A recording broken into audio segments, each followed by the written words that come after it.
With me here in the studio is Ruth Wasserman-Lande, former member of the Knesset. Hello, Ruth. You were also co-chair of the Abraham Accords Parliament caucus there. Are we seeing a setback? Well, very painfully, I can answer you that there are certain setbacks given the current policies of the current Israeli coalition.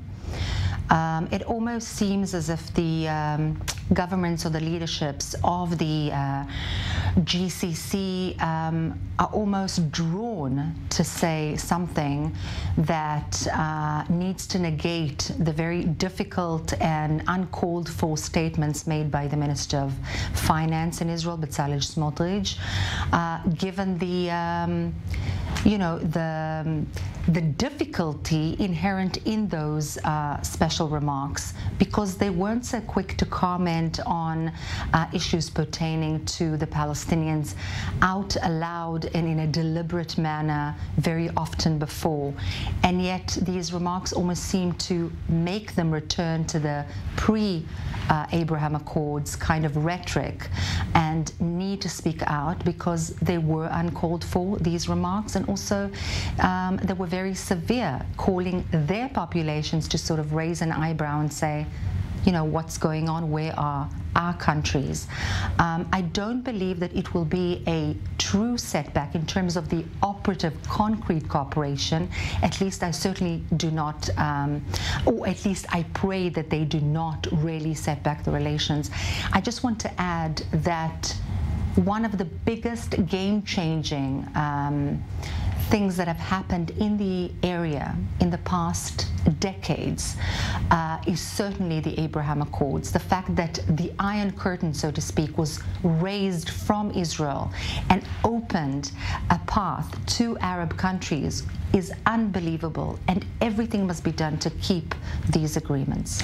Now, it's not only talk. They were complaining also about what's happening building in the West Bank and East Jerusalem. And speaking of talk, there was another minister who said that Israel should go back to Gaza. With the current Israeli extreme right-wing government, what are the prospects? Are we going to go negative or positive here? So again, first of all, it is quite obvious that I do not agree with these kinds of statements. The relationship with Arab countries in our neighborhood, whether it's Egypt, Jordan, or the Gulf countries, as well as Morocco, of course, and others, is pertinent to the geostrategy and the safety and the stability of Israel within this region. By the way, likewise for these countries as well. I think that the cooperation and the added value for all involved is very, very significant, and that is why all those countries did make peace with Israel, despite the difficulties and despite the complexities. Look, if these kind of statements continue, and if the policies continue, it's not a good sign.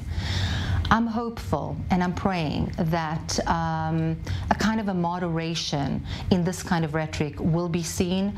Hopefully Netanyahu, who was the engineer of these Abrahamic Accords, and I'm very happy to give him the credit for it, even though I don't belong to his political party, made this game-changing phenomenon happen, and I would very much hope that he would do everything to maintain it and set back these kinds of comments that prevent our relationships from going forward. Well, Ruth, I thank you very much for that. Thank you. Thank you.